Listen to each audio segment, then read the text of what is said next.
안녕하세요, 써니즈입니다.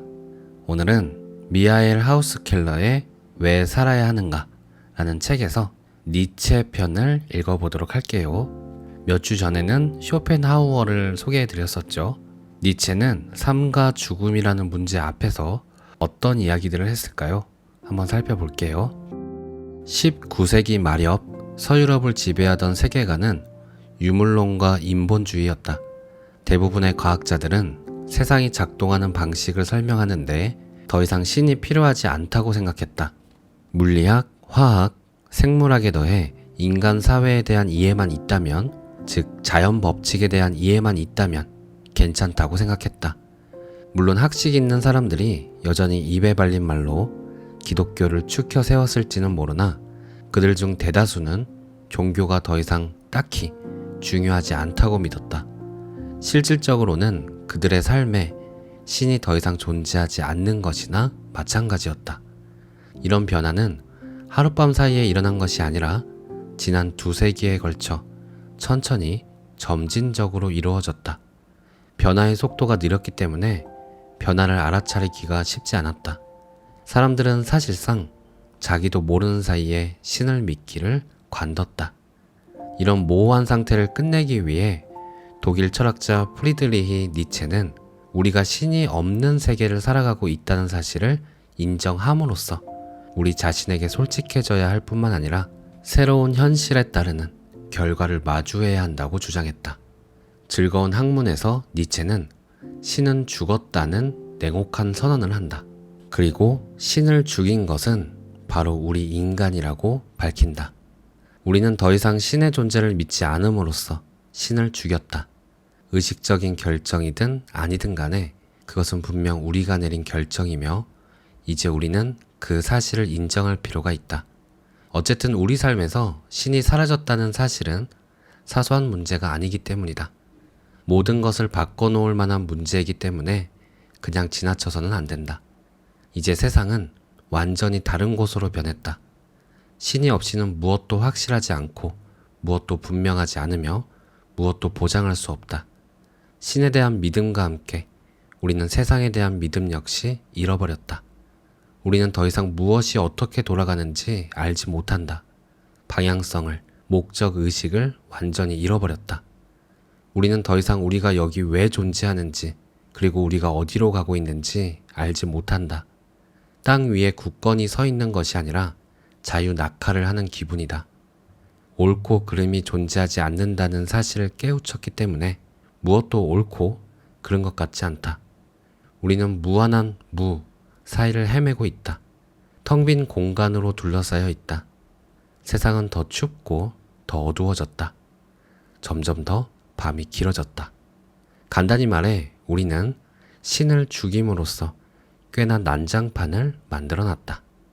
방금 일어난 일의 심각성을 이해한 사람들은 우리가 신을 잃어버린 것은 물론 신을 믿는 데서 느끼던 안정감마저 잃어버렸기 때문에 절망하는 일 외에 달리 할 수 있는 일이 없다고 생각했다. 신이 없는 세계는 분명 끔찍한 곳이며 이에 대한 합당한 반응은 모든 것이 공허하고 무의미하다고 매도하면서 심각한 우울감에 빠지는 일밖에 없는 것 같았다. 이런 식으로 느끼는 사람들에게는 살만한 이유도 죽을 만한 이유도 남지 않게 된다. 실제로 서양 사회가 세속화되면서 새로운 부류의 사람들이 나타났다. 이들은 더 이상 살 수 없다고 느끼는 동시에 너무 지쳐서 죽을 수도 없다고 느끼기 때문에 계속 삶을 살아가기는 하지만 마치 무덤 속 시체처럼 살아간다. 어쩌면 이해할 만한 일인지도 모른다. 어쨌든 당신이 시면을 오랫동안 들여다본다면 시면 또한 당신을 들여다볼 것이기 때문이다. 하지만 꼭 그럴 필요는 없다. 신이 사라진 세계에 대응하는 방법 중에는 허무주의 말고도 훨씬 건강하고 진보적인 방법이 존재하기 때문이다. 우리는 우리의 슬픔을 털어낼 수 있다. 신의 상실을 새로운 종류의 어둠이 세상에 들이닥치는 것이라고 받아들이는 대신 우리 삶을 들이우던 먹구름이 걷히고 그 틈 사이로 세상을 이전 어느 때보다 밝게 비출 빛이 뿜어져 나오는 것이라고 받아들일 수 있다. 분명 신의 죽음은 무언가가 끝났다는 사실을 암시한다. 하지만 끝은 곧 또 다른 시작이기도 하다. 이번 끝 역시 사실 우리에게 유익을 가져다 줄지도 모른다. 신의 죽음은 삶의 의미를 앗아가는 사건이기는커녕 새로운 날의 시작을 알리는 여명에 해당할지도 모른다. 우리를 해방시켜주고 수많은 기회와 기대로 가득 찬 새로운 빛을 가져다 줄지도 모른다. 마침내 수평선이 다시 또렷이 나타났다. 완전히 밟지는 않을지라도 드디어 우리의 배가 다시 자유롭게 항해하며 어떤 위험이든 마주할 수 있게 된 것이다. 삶을 향한 여정이 다시 허락됐다. 우리의 바다가 다시 열렸다. 이렇게 활짝 열린 바다는 이전에 존재한 적이 없을지도 모른다. 우리가 신을 죽였을지는 모르나 그렇게 함으로써 우리는 우리 자신에게 그리고 우리 후손에게 엄청난 이바지를 했다. 세상은 더 이상 이전에 우리가 생각했던 것만큼 소중한 곳이 아닐지도 모른다. 하지만 그렇다고 세상이 이전보다 덜 소중한 곳이 된 것은 아니다. 단지 이전과는 다른 방식으로 소중한 곳이 됐을 뿐이다. 신이 죽음으로써 이전에 존재하던 가치들을 대체할 새로운 가치들이 등장했다. 새롭게 등장한 가치들은 종교적 신념을 유지하느라 완전하고 불변하며 영원하다는 허구적인 일자를 숭배하느라 형태가 일그러지거나 얼룩이 지지 않았다. 인류에게 덜 적대적이며 삶에 덜 적대적이다. 죽음이 악이라는 잘못된 신념을 반영하는 대신 죽음 없이는 삶도 있을 수 없다는 사실, 새로운 존재의 출현에는 낡은 존재의 소멸이 요구된다는 사실, 창조하기 위해서는 파괴하기도 해야 한다는 사실을 온전히 인정한다. 신의 죽음은 인간이 스스로를 재창조할 기회를, 더 고등한 형태의 인간으로 소생할 기회를 주었다. 신의 죽음은 곧 우리 인류의 부활이다. 다만 그러기 위해 우리는 반드시 스스로 신이 됨으로써 우리에게 신을 죽이는 것을 비롯한 위대한 업적을 달성할 능력이 있음을 증명해야 한다. 다시 말해 명령을 듣지 않고도 스스로 행동할 수 있는 영혼이 돼야 한다. 확실성을 갈망하지 않는, 안전망이 필요 없는 자유로운 영혼이 돼야 한다. 오히려 자신이 누리는 자유와 스스로 결정할 수 있는 능력에 기뻐하면서 가능성만을 즐기는 영혼이 돼야 한다. 삶이 무엇을 내놓더라도, 심지어 심연의 끝자락에 있더라도 춤을 출 줄 아는 자유롭고 쾌활한 영혼이 돼야 한다. 이처럼 반 비관론적이고 반 허무주의적인 자유로운 영혼의 철학은 니체의 가장 특이하고 난해한 저서 차라투스트라는 이렇게 말했다 해서 자세히 다뤄진다. 니체는 페르시아 예언자 차라투스트라의 입을 빌려 인간 실존이 불가해하고 무의미해 보인다는 사실을 인정하지만 그런 무의미함이 상당 부분 우리가 타락한 삶의 태도를 가지고 있기 때문에 나타난다고 주장한다. 우리가 일반적으로 삶이라고 부르는 것은 사실 오랜 기간에 걸쳐 천천히 자살하는 과정에 지나지 않는다. 물론 어떤 사람들은 아직 내면에 춤추는 별에 숨을 불어넣는데 필수적인 작은 혼돈을 가지고 있을지 모른다. 그리고 이는 니체가 생각하기에 굉장히 바람직한 일이다. 하지만 얼마 지나지 않아 이런 상황조차 지나갈 것이며 결국 말인이 세상을 장악할 것이다. 말인들은 더 이상 별에 생명을 불어넣을 수 없다. 그들은 스스로를 경멸하는 법조차 잊어버렸다는 점에서 모든 인간 중 가장 경멸스러운 자들이다. 인간은 이런 식으로 존재해서는 안 되며 꼭 이런 식으로 존재했던 것도 아니다. 니체는 역사적으로 별에게 생명을 불어넣는 일이 가능했던 시대가 있었다고 암시한다. 인류가 지금과는 달랐던 시대, 오는 날과는 달리 더 영웅적이고 열정적이던 시대가 있었다는 뜻이다. 하지만 그런 시대는 이미 지나갔다.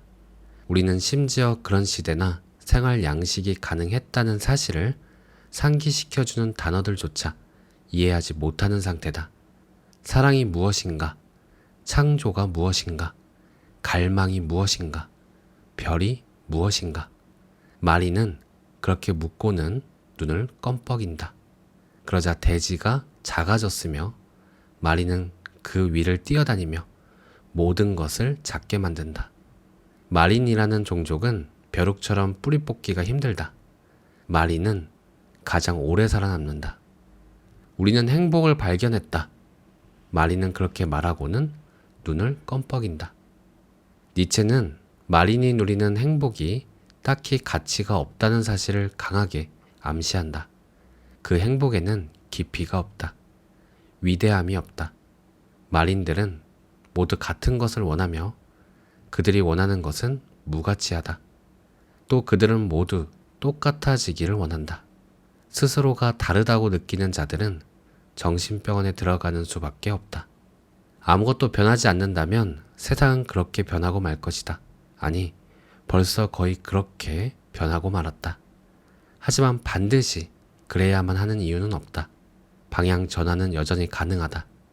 행복하지만 행복하지 않은 비참한 삶을 피하기 위해 우리에게 필요한 것은 세상을 뒤흔들 누군가, 우리에게 길을 보여줄 누군가다. 마치 차라투스트라나 니체처럼 말이다. 차라투스트라가 맡은 역할은 니체를 대신하여 우리에게 우리 존재의 의미를 가르쳐주는 것이다. 차라투스트라에 따르면 우리 존재의 의미란 초인이다. 우리 인간은 우리가 일반적으로 도달하는 수준에 비해 더 뛰어난 수준의 인간이 될 운명이기 때문이다. 인간 존재에는 우리가 아직 실현하지 못한 혹은 실현하는 법을 잊어버린 잠재력이 담겨 있다. 세상과 우리 자신을 바라보는 방식을 바꾼다면 우리는 초인이 될 수 있다. 그것이 우리의 운명이다. 초인이 되는 것이 우리가 여기 존재하는 이유이자 일어나기로 정해져 있는 일이다. 초인은 곧 대지의 의미이다. 현재 인류는 과거 동물에서 출발해 언젠가 초인에 이르게 될 궤적의 중간에 위치해 있다. 니체는 이런 중간 상태를 가리켜 위대한 정오라 부른다. 초인이 될 잠재력을 실현하기 위해 우리는 앞으로 다가와야만 하는 일, 말하자면 인류의 저녁과 밤을 적극적으로 반겨야 한다. 그래야 새로운 여명이 도래할 수 있기 때문이다. 초인이 될 잠재력을 실현하기 위해 우리는 우리 내면에 존재하는 인간을 극복해야 한다. 내면의 인간이란 우리 내면에 존재하며 우리가 소중히 여기지만 실제로는 진정한 가치를 지니고 있지 않은 모든 것을 가리킨다. 오늘날 우리가 동물원의 원숭이들을 보면서 비웃기도 하고 부끄러워도 하는 것처럼 우리는 우리 자신을 보고 비웃는 법을 배워야 한다. 오늘날의 인간은 초인에게 비웃음과 부끄러움의 대상으로 여겨져야 한다. 더 정확히는 인간 자신에게 비웃음과 부끄러움의 대상으로 여겨져야 한다. 만약 그렇다면 우리가 이미 초인이 돼가는 과정 속에 있다는 뜻이기 때문이다. 우리는 이성, 미덕, 그리고 무엇보다도 행복과 같이 일반적으로 소중하게 여겨졌던 모든 것을 경별하는 법을 배워야 한다. 그중 어떤 것도 중요하지도 가치 있지도 않기 때문이다. 우리의 목표는 자기 극복으로 향하는 길을 여는 것이다. 인간이란 동물과 초인 사이를 잇는 밧줄, 심연 너머에 걸린 하나의 밧줄이다. 인간이란 끝 자체가 아니라 시작과 끝을 연결하는 다리이자 끝을 향해 이행하는 과정이다. 우리 인간에게 맡겨진 역사적 과업은 우리 자신을 대지의 제물로 바쳐 초인을 위한 집을 짓는 것. 다시 말해, 초인이 도래할 수 있도록 필수적인 준비를 모두 갖추는 것이다. 차라투스트라는 초인에 관해 가르치면서 새로운 긍지와 결의를 불어넣는다. 더 이상 천상의 것들로 이루어진 모래밭에 머리를 처박지 말고 의미를 부여하는 대지의 머리를 자유롭게 쳐들라. 오랫동안 우리는 하늘에 있는 것들로 스스로를 만족시키려고 애썼다.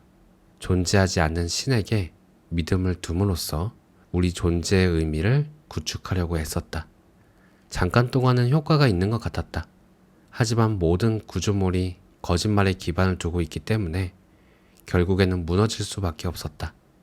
우리는 마침내 우리가 신을 창조할 수 없다는 사실을 인정할 수밖에 없게 됐다. 하지만 우리가 창조할 수 있는 것은 바로 초인이다. 신의 죽음과 그것을 수용하는 일은 우리를 우주적으로 하찮은 존재로 만들지 않았다. 오히려 우리에게 주어진 운명을 따를 수 있도록 만듦으로써 인류에게 다시금 희망을 불어넣었다. 신들은 모두 죽었다. 그러니 이제 우리는 초인이 살아나기를 바란다. 초인 개념을 제대로 이해하기란 쉽지 않다. 오늘날 트랜스 휴머니스트를 비롯한 기술 지상주의자들은 인간의 본성에 기술적 개입을 가함으로써 고도로 증강된 인간이나 포스트 휴먼이 나타나기를 기대하고 있는데 우리는 초인 역시 그런 존재라고 오해하기 쉽다. 물론 니체가 우생학적 개념을 건드리는 것은 사실이다. 심지어 미래에 일종의 생명당이 존재해서 인류를 개량하고 태화한 자나 기생하는 자를 모두 무자비하게 박멸할 것이라고 상상하기까지 한다. 이는 분명 혼동을 일으킨다. 하지만 전반적으로 니체의 초인 개념은 생물학적 개념이라기보다는 태도에 관한 개념으로 보인다. 니체가 말하는 초인은 초월적인 근력, 고도로 향상된 인지 능력, 훨씬 긴 수명 등 어떤 초인적인 능력도 가지고 있지 않다. 그 대신 초인은 삶을 이해하는 방식, 자신을 이해하는 방식, 도덕적 견해에 있어서 일반적인 인간과 구별된다. 우리 대부분이 의심 없이 고착하도록 길들여진, 그리고 니체가 보기에 우리가 삶을 온전히 살아내지 못하도록 방해하고 막는 역할을 하는 가치 체계를 통째로 갖다 버릴 수만 있다면 우리는 초인이 될 것이다. 모든 가치의 재평가를 성공적으로 수행할 때 초인이 만들어진다. 따라서 초인을 더 좋은 종류의 인간이라고 이해하거나 인간의 이상을 체화한 존재로 이해하는 것은 문제가 있다. 좋다라는 표현의 일반적인 의미를 기준으로 볼 때 초인은 결코 좋은 존재가 아니기 때문이다. 초인은 성자와 천재를 반반씩 섞어놓은 존재가 아니다. 니체는 바그너의 작품에 등장하는 순결하고 동정적인 바보 성자 파르지팔보다 무정하고 힘에 굶주린 체살의 보르자가 사실 초인에 더 가까운 인물이라고 유쾌하게 지적한다. 니체는 오히려 파르지팔 같은 인물을 혐오한다. 니체는 자신이 최초의 비도덕주의자이자 탁월한 파괴자라는 사실에 자부심을 느낀다. 니체가 파괴하려고 시도하는 대상은 인류의 집단적인 망상과 가식이다. 첫 표적은 우리가 살고 있는 세상이 어떤 종류의 세상인지, 의미 있는 삶을 살 만한 곳이 되려면 어떤 종류의 세상이 되어야 하는지에 대한 우리의 고의적인 오해다. 니체는 자연의 객관적인 가치가 존재한다는 생각을 단호히 부정한다. 가치 평가를 하는 것은 바로 우리 자신이므로 자연의 가치가 존재하는 것 같다면 그것은 단지 우리가 이전에 그곳에 가치를 갖다 놨기 때문일 뿐이다. 우리가 세상에 가치를 부여했다. 우리에게 의미가 있는 세상은 전적으로 우리가 우리 자신을 위해 창조한 세상에 지나지 않는다. 따라서 선과 악은 자연적인 사실이 아니라 인간의 창조물에 불과하다. 다시 말해 우리가 현재 도덕적 가치들을 준수하며 살고 있는 것도 모두 우리 책임이라는 뜻이다. 무엇도 그리고 누구도 조상에게서 물려받게 된 가치들을 지키라고 우리에게 강요하지 않았다. 결국 무엇이 옳고 그른지 판단하고 그에 따라 삶을 살아가는 방식을 결정하는 것은 우리 각자에게 달려있다. 그런 결정을 내리기란 외로운 일이다. 자기 율법의 재판관이자 집행관으로서 홀로 있는 것은 끔찍한 일이다. 여기에는 많은 용기가 필요하기도 하다. 파괴 없이는 창조도 이루어질 수 없기 때문이다. 이미 존재하던 것을 파괴하지 않고는 새로운 무언가를 창조할 수 없다. 무언가를 파괴하는 것은 보통 악으로 여겨진다. 따라서 우리는 일반적으로 악하다고 여겨지는 일을 저지를 용기가 필요하다. 아울러 실제로 창조라는 선보다 더 고등한 선은 존재하지 않는다. 그러므로 우리는 보통 악이라고 여겨지는 것이 오히려 선을 행하는데 필수적인 요소임을 이해해야 한다. 세상은 이른바 악이라고 불리는 것 없이 존재할 수 없으며 실제로 그 속에는 감탄할 만한 요소가 많이 존재한다. 호랑이, 야자나무, 방울뱀 등 뜨거운 태양이 부화시키는 경이로운 존재들을 목격하다니 나는 축복받았다. 호랑이와 방울뱀은 분명 위험한 대상이다. 그것들은 자비를 모른다. 연민 없이 다른 생명체를 파괴한다. 하지만 그것들은 강인하고 아름답기도 하다. 그것들이 피해자 입장에서 봤을 때나 악한 본성을 지니고 있다고 한들 우리는 여전히 그것들을 있는 그대로 존경할 수 있다. 인간계의 호랑이나 방울뱀에게도 똑같이 할 수 있지 않을까? 그들이 지닌 강인함과 무자비함에 똑같이 탐복할 수 있지 않을까? 무엇이 우리를 막는다는 말일까? 도덕일까? 하지만 도덕은 무엇이며 도덕은 어디서 왔을까? 니체는 앞으로 다가올 철학의 서곡이라 할 수 있는 선악을 넘어서와 그보다 응집된 속편, 도덕의 계보를 통해 그런 질문들의 답을 제시하고자 한다. 니체가 생각하기에 도덕이란 약자들이 강자들에 대한 통제력을 얻기 위해 권한 발명품에 불과하다. 도덕의 밑바닥에는 공포와 원한이 깔려 있다. 평범한 인간은 비범하고 예외적인 인간이 평범한 인간에게 제기하는 위험을 인식하며 비범하고 예외적인 인간이 지닌 자연적인 우월성을 시기한다. 따라서 평범한 인간은 비범하고 예외적인 인간에게 특정한 믿음을 주입하기 위해 최선을 다한다. 세상에는 해서는 안 되는 일들이 존재한다는 믿음, 의지를 발휘하기를 삼가고 다른 모두를 배려해야 한다는 믿음, 다른 사람, 특히 약자의 선이 강자의 선만큼이나 중요하다는 믿음을 주입한다. 미덕이 무엇인지 결정하는 주체는 무리 생활을 하는 동물로서의 인간이기 때문에 그런 미덕에 따라 살기를 거부하는 예외적인 존재는 악한 존재로 낙인이 찍힌다. 스스로를 선하다고 칭하는 자들의 눈에 초인은 악마처럼 보인다. 애초에 초인은 그들과 비교해서 초인이기 때문이다. 우리는 즉 무리 생활을 하는 동물로서의 인간은 우리가 두려워하는 인간보다 더 우월하지 못하다. 바로 그렇기 때문에 우리는 도덕이라는 정교한 책략을 꾸며내 스스로를 강자로부터 보호할 뿐만 아니라 스스로를 우월한 존재로 인식하고자 한다. 우리는 도덕을 사용해 우리의 평범함을 가린다. 스스로를 실제보다 더 고상해 보이도록 만든다. 우리가 스스로의 도덕적 우월성을 나타낸다고 생각하는 많은 것들이 사실은 나태함과 자기 만족을 드러내는 표식에 불과하다. 어쨌든 모두가 공유하며 모두에게 유효한 도덕의 충성을 맹세하고 충성을 요구하는 것은 삶을 훨씬 더 쉽게 만들기 때문이다. 자신은 물론 다른 사람들을 이른바 선에 종속시키는 것은 구미가 당기는 일이다. 선은 더 안락하고 덜 위험한 실존을 보장하기 때문이다. 하지만 거기에는 나름의 위험이 따른다. 어쩌면 어떤 위험보다도 가장 심각한 위험일지도 모른다. 도덕의 요구에 순응한 채 삶을 살아가는 것은 태화로 이어진다.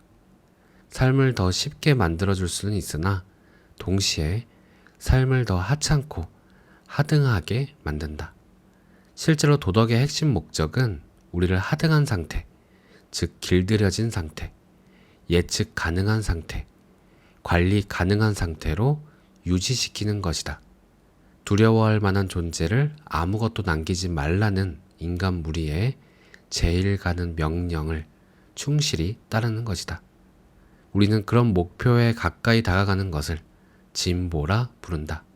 하지만 도덕은 겉으로만 우리를 더 낫게 만들어주는 척할 뿐 실제로는 우리의 생혈을 빨아먹는데 성공한다. 도덕은 일종의 흡혈귀나 마찬가지다. 도덕이 수행하는 기능은 우리를 길들이는 것이다. 일단 길들여지고 나면 우리는 더 이상 두려움의 대상이 되지 않아도 된다. 하지만 두려움의 대상이 되지 않아도 된다는 말은 우리 안에 지금의 우리보다 더 위대해지기를 원하는 부분이 하나도 남아있지 않다는 뜻이다. 이는 사실 우리에게 일어날 수 있는 일 중 최악의 일이다. 그렇게 되면 우리는 평범함에 만족하게 되며 오직 안락함과 얄팍한 행복만을 추구하게 된다. 더 이상 두려워할 필요가 없는 대상은 더 이상 존경을 받을 수도, 존중을 받을 수도, 심지어 사랑을 받을 수도 없다. 두려움이 사라지는 한 우리는 인류를 향한 경외심도, 희망도, 의지도 잃어버리게 된다. 인간이 그저 우리를 지치게 만들 뿐인 단계에 도달한다. 우리 자신을 비롯해 인간 자체에 실증이 난다. 사실상 허무주의에 빠지는 것이다. 두려움이 자리 잡고 있던 곳에는 혐오와 연민이 들어찬다. 혐오와 연민이라는 위험한 조합은 무로의 의지를 북돋는다. 우리로 하여금 무엇도 중요하지 않다고 생각하게 만들며 따라서 무엇도 원하지 않도록 만들기 때문이다. 이때 우리가 원하는 것이라고는 만물이 끝을 맞이하는 것밖에 없다. 서로에 대한 연민은 인류에 대한 혐오를 상쇄하지 못한다. 오히려 혐오를 강화한다. 연민은 우리가 소중히 여기는 기독교적 가치들 중에서도 가장 최악의 가치다. 선한 이의 어리석음은 깊이를 헤아릴 수 없을 정도이기 때문이다.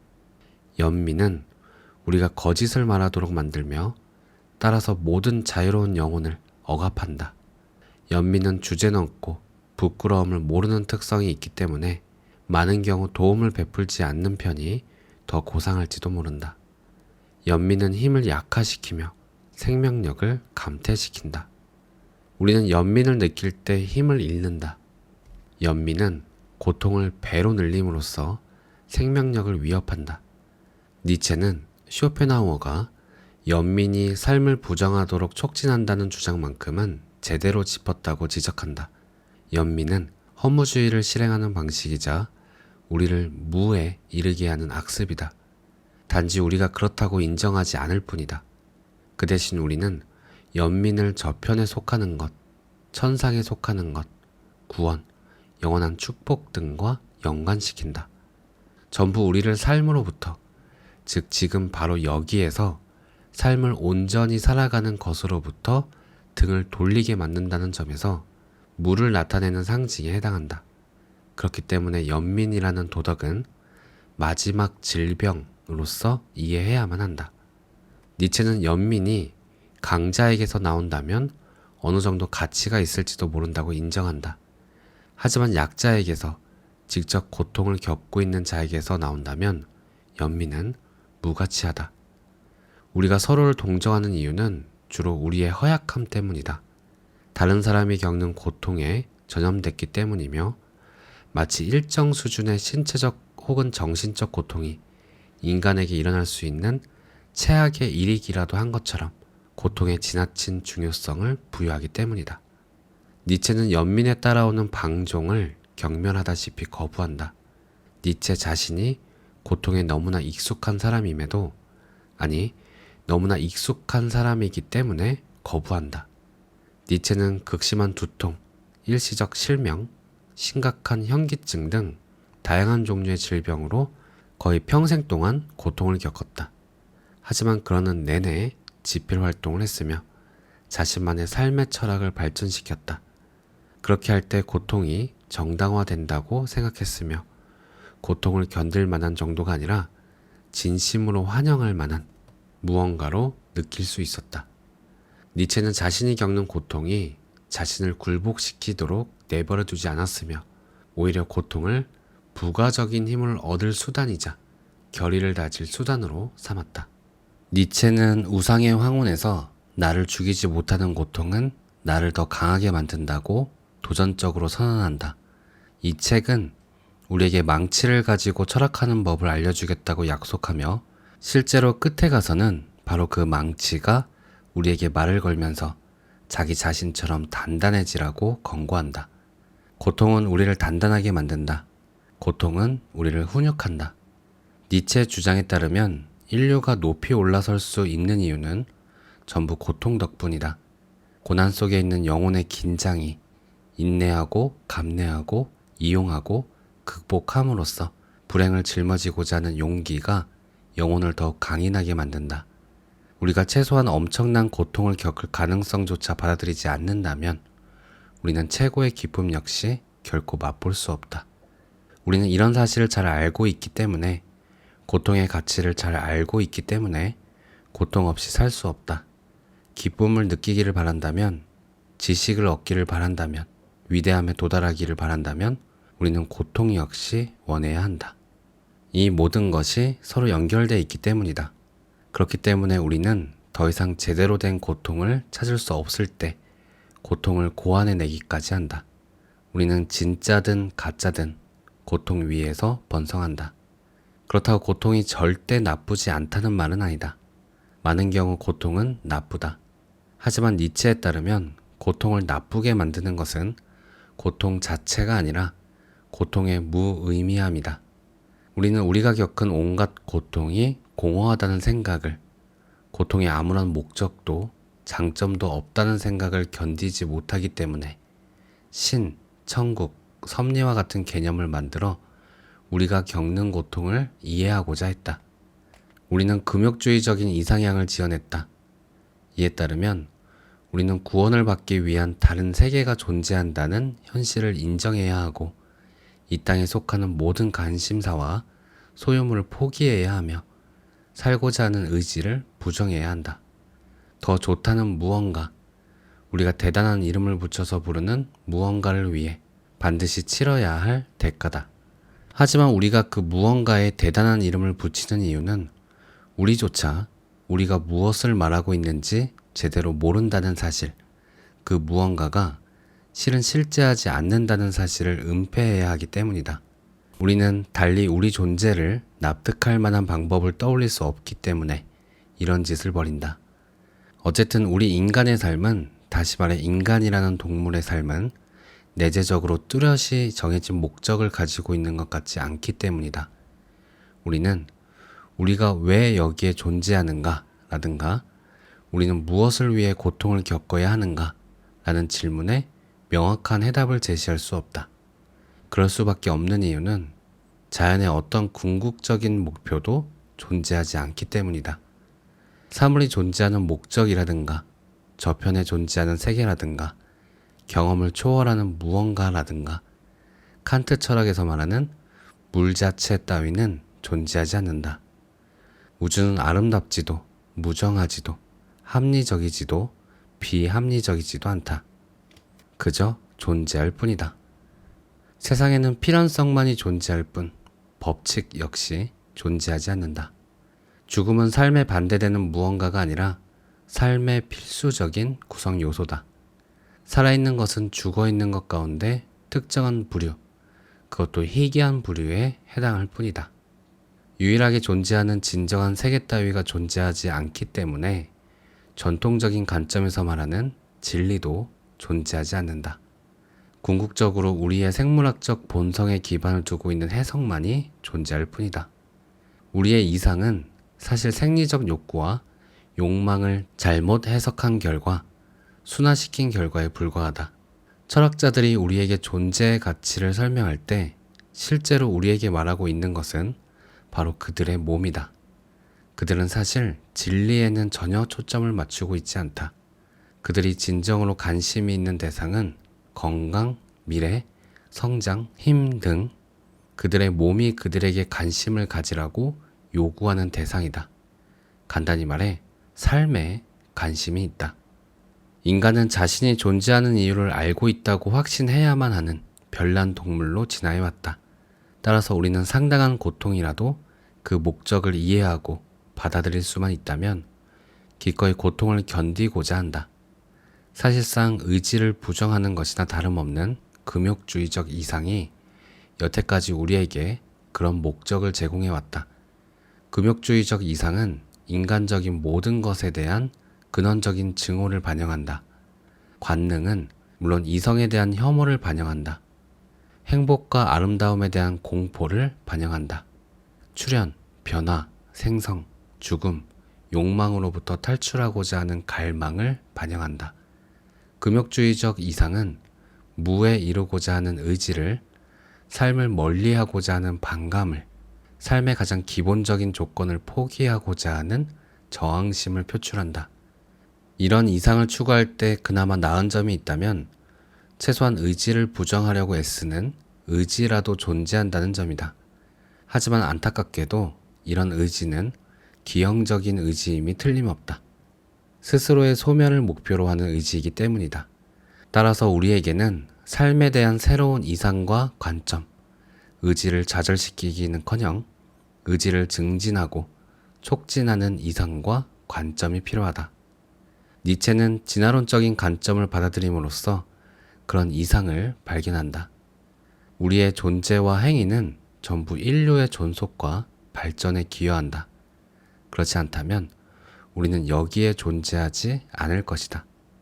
이런 관점에서 보자면 우리가 행하는 모든 일은 좋은 일이며 어떤 일도 나쁘지 않다. 전부 필요한 일이다. 전부 나름의 역할이 있다. 우리가 보통 악하다고 부르는 존재는 강한 존재다. 하지만 그런 강한 존재는 새로움을 창조한다는 점에서 좋은 존재다. 악이 없다면 어떤 것도 변할 필요 없이 그대로 존재할 것이다. 정체 상태가 초래될 것이며 이는 삶을 억누를 것이다. 산다는 것은 무엇인가? 산다는 것. 그것은 죽기를 원하는 무언가를 계속해서 허물벗듯 벗기는 것을 의미한다. 산다는 것. 그것은 우리 안에 있는 허약하고 노쇠한 모든 것에 잔혹하고 냉정한 태도를 취하는 것을 의미한다. 삶 자체는 선과 악을 구분할 줄 모른다. 따라서 삶을 위해 우리는 그런 도덕적 구분에 의존해서는 안 된다. 하지만 선과 악이 인간이 지어낸 산물이라고 해서 좋음과 나쁨 역시 인간의 산물이라는 뜻은 아니다. 세상에는 삶에 객관적으로 좋은 것과 삶에 객관적으로 나쁜 것이 존재한다. 연민을 강조하는 기독교의 도덕 체계는 전반적으로 볼 때 삶의 나쁜 것이다. 반면 좋은 것이라는 말을 듣는다고 해서 그것이 실제로 좋다는 것은 아니다.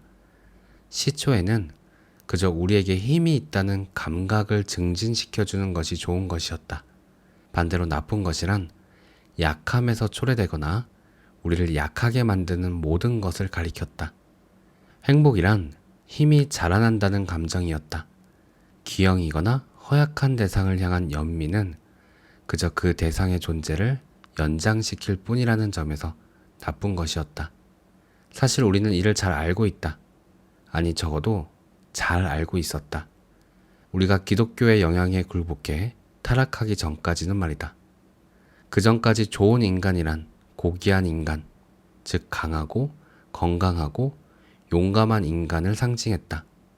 노예가 아니라 주인이 될 운명인 인간을 상징했다. 반면 나쁜 인간이란 스스로를 지킬 수 없는 허약하고 겁이 많은 인간을 상징했다. 상층민과 하층민이라는 개념 역시 바로 여기서 나왔다. 하지만 약자들의 원한이 일종의 창조력으로 작용하여 노예들의 반란을 일으키고 사실상 최초로 모든 가치를 전도시킴으로써 상황이 완전히 뒤집혔다. 귀족 도덕이 소멸하고 말았다.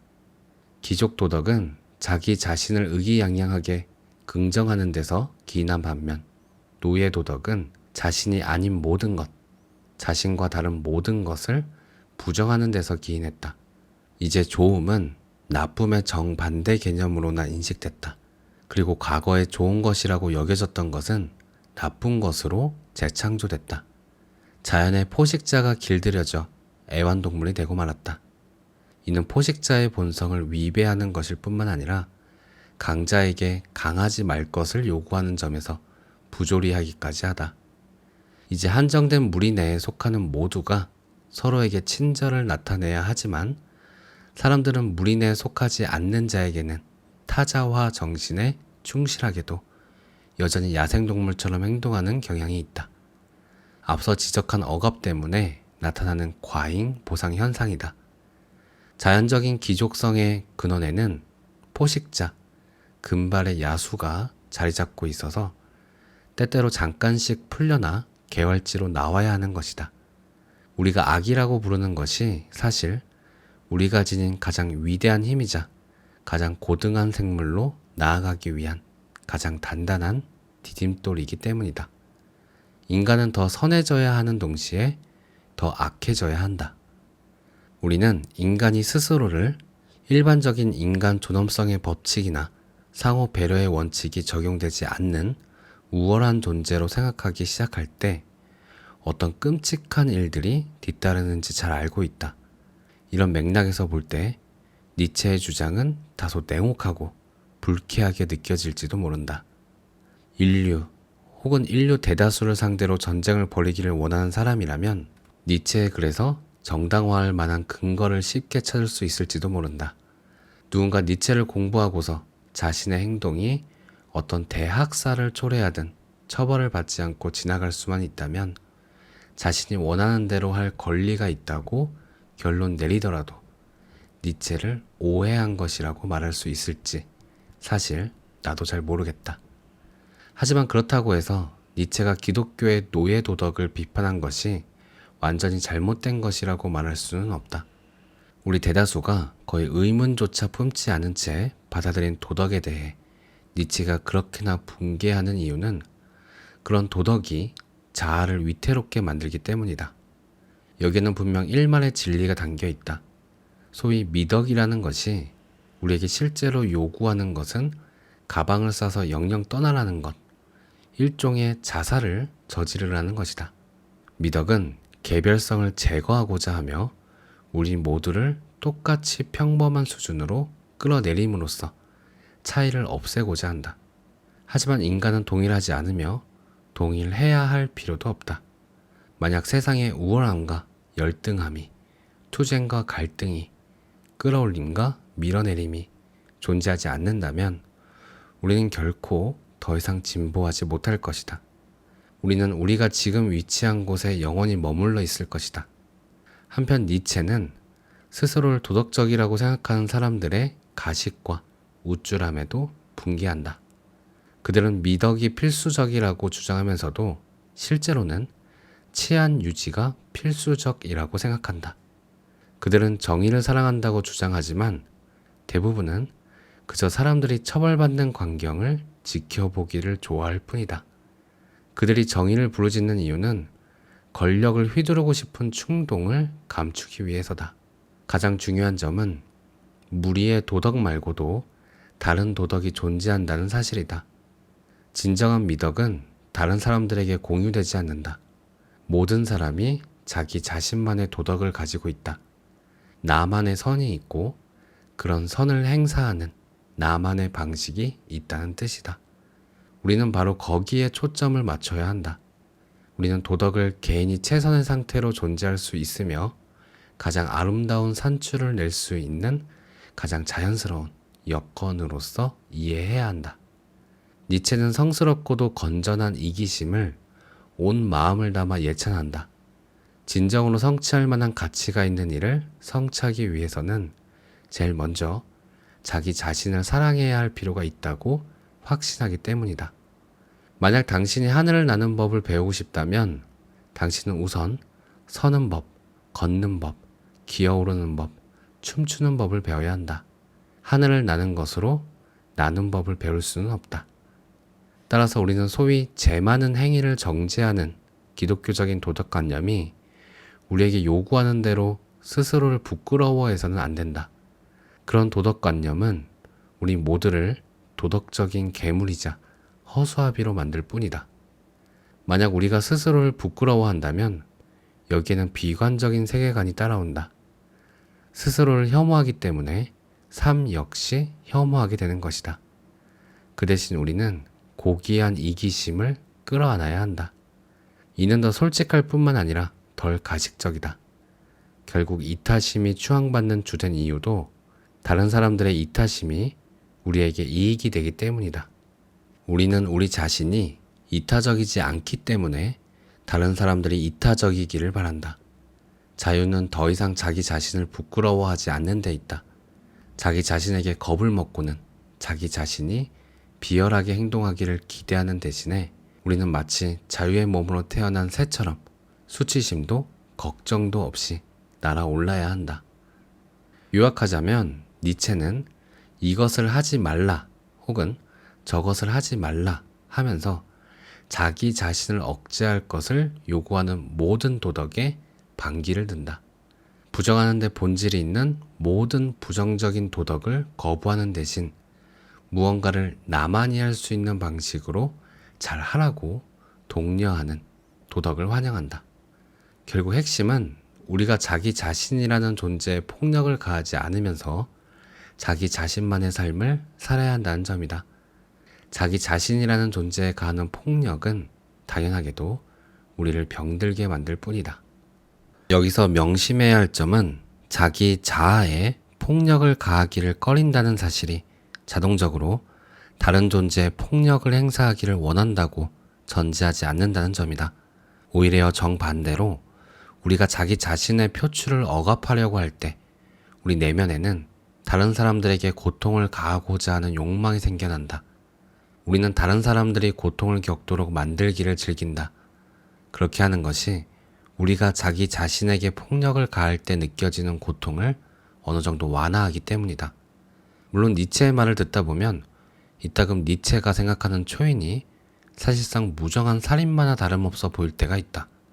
하지만 초인의 핵심적인 특징은 잠재적인 무자비함이 아니라 상황을 지나치게 진지하게 받아들이지 않을 줄 아는 능력에 있다. 여기에는 다른 사람들의 생각, 필요, 요구에 철저히 무관심한 것은 물론 스스로에게도 지나친 관심을 두지 않는 것이 포함된다. 차라투스트라의 첫 연설에는 정신이 겪는 세 가지 변화에 관한 이야기가 나온다. 첫 변화는 정신을 낙타로 바꾸어 놓는다. 낙타는 자신의 힘을 증명하고 행사하기 위해 가장 무거운 짐조차도 기꺼이 지고자 한다. 다음으로 정신은 낙타에서 사자로 바뀐다. 사자는 황무지의 주인이 되기를 바라는 가운데 자유를 찾고자 한다. 자유를 얻기 위해 사자는 거대한 용과 맞서 싸운다. 그대는 해야 한다 라는 이름으로 불리는 거대한 용은 자기 피부에 새겨진 가치 외에는 어떤 가치도 인정하지 않으며 어떤 새로운 가치도 만들어져서는 안 된다고 주장한다. 사자는 용을 무찌른다. 그리하여 새로운 가치를 정할 권리, 그대는 해야 한다 라는 용의 명령을 무시할 권리, 나는 할 것이다 라고 말함으로써 스스로를 긍정할 권리를 되찾는다. 하지만 아직 충분하지 않다. 기존의 가치를 해체하고 자신의 자유를 주장하는 것과 새로운 가치를 창조하는 것은 서로 별개의 과정이기 때문이다. 새로운 가치를 창조하기 위해서는 정신이 사자에서 아이로 바뀌는 세 번째 변화가 필요하다. 아이는 삶에 대한, 자기 자신에 대한 성스러운 긍정을 상징한다. 자신의 존재를 수치도 근심도 없이 긍정하는 것을 뜻한다. 어린아이는 순결이자 망각, 새로운 출발, 놀이, 스스로 굴러가는 바퀴, 최초의 움직임, 신성한 긍정이다. 이런 이미지 속에서 폭력이나 피를 흘리고자 하는 욕망 따위는 찾아볼 수 없다. 오히려 어린아이가 세상을 새롭게 발견해 세상을 가지고 실험하고 무엇이 가능한지 알아보며 자신이 지닌 자연적인 힘을 행사하느라 즐거워하는 모습만이 나타난다. 악의는 드러나지 않는다. 그저 삶이라는 모험을 평온하게, 결연하게, 기쁘게 환영하고 있을 뿐이다. 바로 이런 아이가 니체가 말하는 진정한 초인이다. 어쩌면 니체가 다른 무엇보다 되찾고 싶은 것은 인류가 역사를 거쳐오면서 어디선가 잃어버린 존재의 가벼움일지도 모른다. 우리는 목표에 도달하는 과정에서 춤을 추는 법을 배워야 한다. 진흙탕 위에서도 그것이 마치 얼음판인 것처럼 가벼운 발놀림으로 춤출 줄 알아야 한다. 니체는 만물을 추락하게 만드는 것이 무거움의 영이라고 말한다. 우리는 바로 그 무거움의 영을 죽여야 한다. 악마는 굉장히 진지한 자이며 우리는 그런 존재가 되기를 바라서는 안 된다. 반면 진정한 신은 웃을 줄 알고 춤출 줄 안다. 그런 신이라면 실제라도 믿을 만한 가치가 있다. 그런 신이라면 니체마저 기꺼이 믿고자 할지도 모른다. 우리 역시 세상이 온갖 가능성들과 딱 알맞게 사랑스러운 것들로 가득 차 있다는 사실을 인정하는 가운데 그런 신처럼 웃음을 터뜨려야 한다. 우리 주변을 그처럼 좋은 것들로 가득 채운 가운데 스스로를 보고 웃을 줄 알아야 한다. 모든 좋은 것은 웃고 있기 때문이다. 니체는 심지어 철학자의 순위를 매기되 글의 질이 아니라 웃음의 질에 따라 순위를 매겨야 한다고 제안하기까지 한다. 철학자 중에 최고는 가장 잘 웃는 철학자, 황금 같은 웃음을 터뜨릴 줄 아는 철학자다. 우리는 삶을 비극으로 보는 경향이 있다. 비극적으로 삶을 바라보는 관점이 아예 나쁜 관점은 아니다. 최소한 삶에 어느 정도 가치를 부여하도록 독려하기 때문이다. 하지만 그럼에도 잘못된 관점인 것은 확실하다. 우리가 깨달아야 하는 사실은 오히려 삶이 희극이라는 점, 삶이 웃음을 터뜨릴 만한 무언가라는 점, 삶이 오로지 즐거운 학문을 통해서만 제대로 포착할 수 있는 무언가라는 점이다. 이런 관점은 우리가 유쾌하면서도 무심한 태도로 삶을 탐험할 수 있도록 독려한다. 여기에는 예술이 도움이 될 수 있다. 예술은 우리를 우리 자신으로부터 떨어뜨려 놓기 때문이다. 미적 현상으로서의 세상은 여전히 견딜만 하며 예술은 세상은 물론 우리 자신까지 미적 현상으로 바꾸어 놓을 수 있다. 예술은 우리 자신을 멀리 위에서 바라보는 법, 우리 자신을 보면서 울고 웃는 법, 열정적으로 지식을 쫓느라 놓친 영웅과 바보를 찾는 법을 가르쳐준다. 우리는 만물에 행사할 수 있는 우리의 자유를 잃지 않기 위해 예술을 필요로 한다. 또한 예술은 우리가 도덕 위에 서 있을 수 있도록 만들어준다. 삶은 사실상 권력 의지의 표출이다. 따라서 우리는 삶을 의무나 운명이나 사기로 여기는 것이 아니라 실험의 장으로 여기는 가운데 즐겁게 살아가야 한다. 삶의 의미를 찾는데 하늘왕국은 필요하지 않다. 우리가 원하는 것은, 그리고 우리에게 필요한 것은 오직 지상왕국뿐이다. 지상왕국은 충분히 살만한 가치가 있는 왕국이다. 지상왕국에서 잘 살아가기 위해 우리는 무거움의 영을 버리는 대신 놀기 좋아하는 미적 태도를 받아들여야 한다. 여기에는 다른 무엇보다 사물이 우리에게 나타나는 다양한 방식을 예리하게 인식할 줄 아는 능력이 요구된다. 색깔, 소리, 냄새, 맛 등 모든 신체적 경험을 예리하게 인식할 줄 알아야 한다. 우리는 사물의 본질을 찾기 위해 사물의 저편에 무엇이 놓여 있는지 알아내기 위해 지나치게 깊이 파고들 필요가 없다. 그러기를 원하지도 않는다. 우리는 현상을 가리고 있는 베일을 찢어버리지 않는다. 어떤 사물도 벌거벗긴 채로 감상하거나 관찰할 필요가 없다. 그러기를 고집하는 것은 부적절할지도 모른다. 자연이 무언가를 숨기고 있다면 거기에는 나름의 이유가 존재할 것이다. 삶을 잘 살기 위해서는 사물의 표면을 예찬할 줄 알아야 한다. 외양을 숭상할 줄 알아야 한다.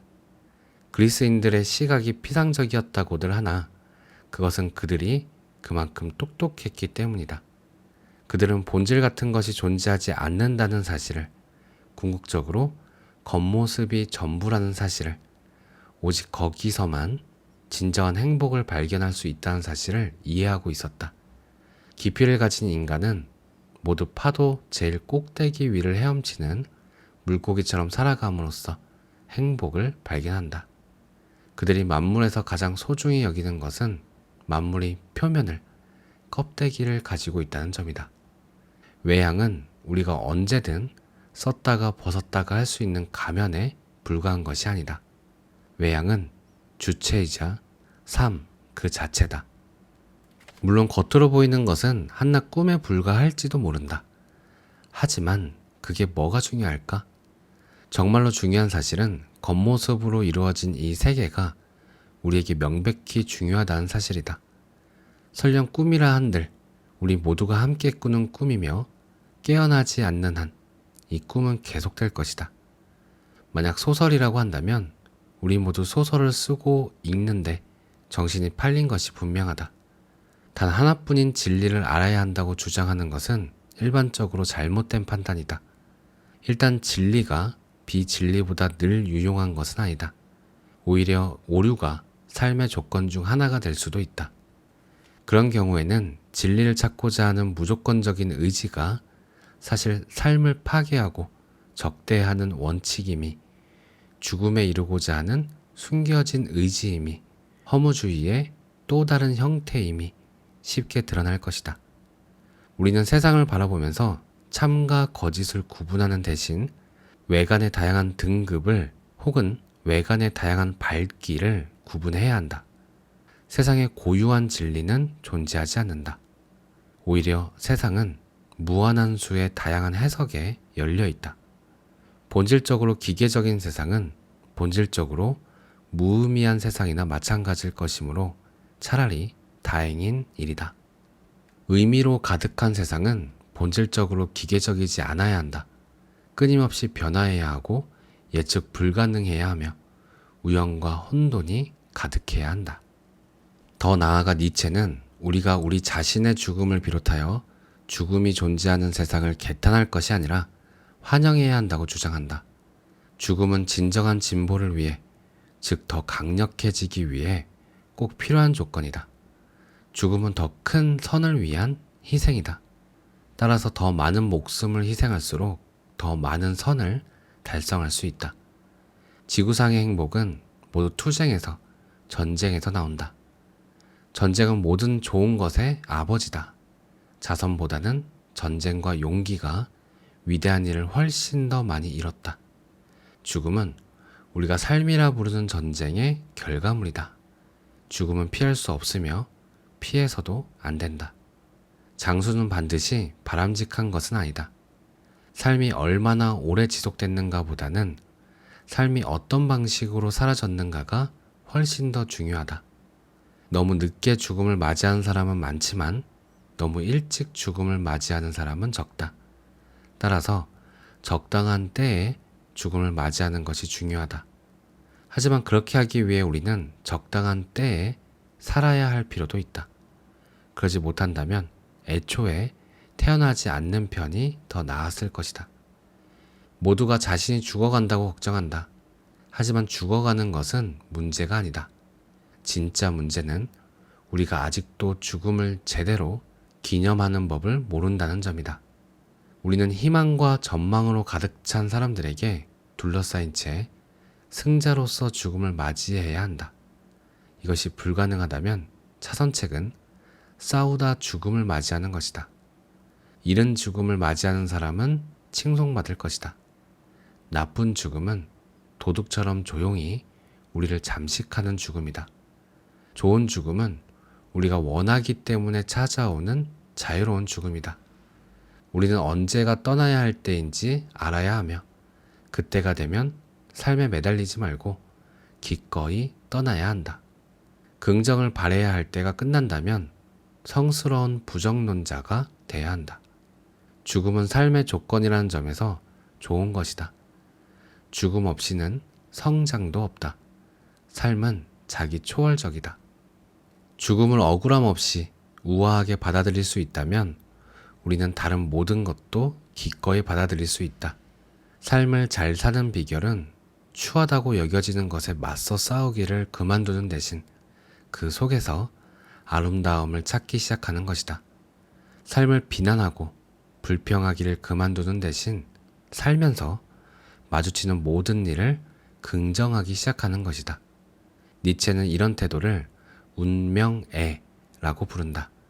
자기 운명을 사랑하는 태도는 날씨가 나쁜 것처럼 비교적 사소한 일이든 친구를 잃거나 병에 걸리거나 중상을 당하거나 배신을 당하는 것처럼 비교적 심각한 일이든 우리에게 일어나는 모든 일이 어떤 식으로인가 우리에게 좋은 일이라고 생각할 수 있게 돕는다. 무슨 일이 일어나든 우리는 그것이 무언가에 필요했다고, 그것이 나름의 쓸모가 있다고, 그것이 나 자신의 삶에 나름의 의미를 지니고 있다고 확신할 수 있다. 모든 일이 필수적이므로 우리는 체념하고 수용하는 법을 배워야 한다. 아니, 더 나아가 우리는 아무리 이상한 일이 벌어지더라도 그 일의 모든 부분을 긍정적으로 사랑하는 법을 배워야 한다. 그렇게 한다면 우리는 니체가 이미 첫 저서 비극의 탄생에서부터 발전시키기 시작한 디오니소스적 철학을 실천에 옮기게 된다. 여기에는 그저 존재하는 삶 대신 급진적으로 생성하는 삶을 살기 위해 죽음과 소멸을, 대립과 전쟁을 끊임없이 긍정하는 것이 요구된다. 바로 이런 긍정이 니체가 즐거운 학문에서 소개하고 차라투스트라는 이렇게 말했다에서 본격적으로 다루는 유명한 사상, 영겁 회귀 사상의 핵심이다. 니체는 모든 일어날 수 있는 일은 이미 일어났어야 한다고 주장한다. 지금 바로 이 순간 일어나고 있는 모든 일은 이전에 이미 일어난 적이 있으며 앞으로도 영원히 반복해서 일어날 것이다. 모든 것이 가고 모든 것이 돌아온다. 존재의 바퀴는 영원히 돌아간다. 모든 것이 죽고 모든 것이 다시 피어난다. 존재의 세월은 영원히 흐른다. 모든 것이 부서지고 모든 것이 다시 모아진다. 존재의 집은 영원히 똑같이 세워진다. 모든 것이 분리되고 모든 것이 다시 결합된다. 존재의 순환은 스스로에게 영원히 충실하다. 지금마다 존재는 시작된다. 여기마다 저기라는 공이 주위를 회전한다. 중심은 어디에나 있다. 영원의 길은 굽어 있다. 문자 그대로 받아들인다면 굉장히 재밌으면서도 갈피를 잡기 힘든 사상이다. 하지만 우리가 이를 문자 그대로 받아들여야 하는가는 불확실하다. 어쩌면 니체는 진심으로 시간이 순환적이며 삶이라는 끝없는 순환 속에서 모든 일이 이전에 영원히 반복되어 온 것처럼 앞으로도 정확히 반복될 것이라고 믿었을지도 모른다. 하지만 그러지 않았을 가능성이 더 높다. 그런 생각이 급진적 생성에 관한 본인의 철학과 상충된다는 점을 알고 있었을 것이기 때문이다. 니체는 영겁 회귀 개념을 1장에서 살펴본 것처럼 쇼펜하우어에게 시간은 실제하지 않는다. 시간은 그저 우리가 사물을 투과해 바라보는 렌즈 중 하나에 불과하다. 쇼펜하우어가 진정으로 실제한다고 믿는 것, 즉 의지는 변화하지 않는다. 하지만 우리는 시간이라는 렌즈를 통해 사물을 바라보기 때문에 실제로는 변화하지 않는 대상이 마치 반복해서 나타나는 것처럼 보일 수 있다. 그런데 니체가 말하는 영겁 회귀 역시 시간의 실제성을 부정하고 있다. 시간을 실제하게 만드는 것은 무언가가 지나간다는 사실과 일단 지나가고 나면 지나간 채로 남아있다는 사실이기 때문이다. 그것은 결코 다시 돌아오지 않는다. 만약 영겁 회귀 사상이 암시하는 대로 지나간 것이 다시 돌아온다면 그것은 실제로 지나간 것이 아니다. 혹은 어떤 의미에서 지나간 것이라 하더라도 정확히 그만큼 다가올 것이기도 하다. 존재했던 것이 다시 존재할 것이기 때문이다. 영겁 회귀 사상은 비록 시간의 본성에 관한 형이상학적 주장으로서는 충분히 신뢰할 만하지 못하지만 여전히 중요한 실용적인 기능 한 가지를 수행한다. 바로 우리에게 삶을 잘 살고 있는지 측정할 수 있는 사고의 틀을 제공하는 것이다. 일종의 사고 실험 역할을 한다. 니체는 즐거운 학문에서 이렇게 말한다. 어느 날 낮 혹은 밤에 악령 하나가 슬며시 찾아와 이렇게 말한다면 어떻게 하겠는가? 너는 네가 지금 살고 있는 대로 그리고 네가 지금까지 살아온 대로 이 삶을 다시 살아야 할 것이다. 셀 수 없이 많이 살아야 할 것이다. 새로운 일은 하나도 없을 것이다.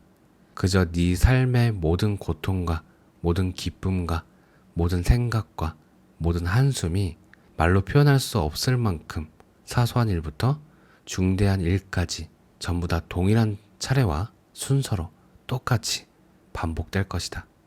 여기 나무들 사이의 거미와 달빛까지도 이 순간과 나 자신까지도 반복될 것이다. 존재의 영원한 모래시계가 계속해서 뒤집히고 또 뒤집힐 것이다. 그리고 작은 모래 알갱이에 불과한 너 역시 함께 뒤집힐 것이다. 이런 일이 정말로 벌어진다면 뭐라고 대답하겠는가? 다가올 전망에 잔뜩 겁먹을 것인가? 아니면 삶을 영원히 긍정할 수 있다는 사실에 그래, 다시 또 해보자 라며 기뻐할 것인가? 그럴 수 있으려면 우리는 우리 자신을 그리고 우리의 삶을 조금 더 거리낌 없이 긍정할 수 있어야 할 것이다. 니체가 생각하기에는 바로 여기에 우리의 구원이 놓여 있다. 모든 것을 되풀이하기를 원하는 사람들이 우리가 상상할 수 있는 가장 즐거운 사람, 가장 살아있는 사람, 가장 긍정적인 사람이다. 우리의 의지는 언제나 시간을 향해 분노한다. 시간은 영원히 그리고 끊임없이 우리 소나기에서 점점 더 많은 것들을 앗아가기 때문이다. 하지만 우리가 그땐 그랬지를 딱 내가 원한 대로야 로 바꾸기만 한다면 우리는 시간을 극복할 수 있다. 사고방식의 변화, 삶의 태도의 변화를 실제로 이루고 싶다면 용기가 필요하다. 하지만 우리가 그게 삶이었어? 한 번 더 살아보자 라고 말할 용기를 내기만 한다면 우리는 죽음 자체까지도 극복할 수 있다. 네, 오늘 내용은 여기까지고요. 지금까지 소개해드렸던 영상 중에는 가장 긴 영상이 될 것 같아요. 오디오북처럼 됐네요. 제가 느낀 부분은 니체가 글로써 남겨있는 부분들을 이 저자도 그렇고 많은 사람들이 자기 나름대로의 해석을 하는 것 같다는 생각이 들었어요. 니체가 남긴 글을 아주 정확히 알 수 있는 사람은 니체밖에 없지 않을까? 다른 사람들이 이야기하는 것들은 자신의 관점에서 해석한 것일 뿐이지 않을까? 라는 생각이 들었습니다. 그리고 생각해보지 못했던 부분들을 생각하게끔 하는 부분에 있어서 사고의 확장이라고 해야 될까요? 그런 부분들을 조금 경험한 것 같아요. 오늘은 여기까지 하도록 하겠습니다. 감사합니다.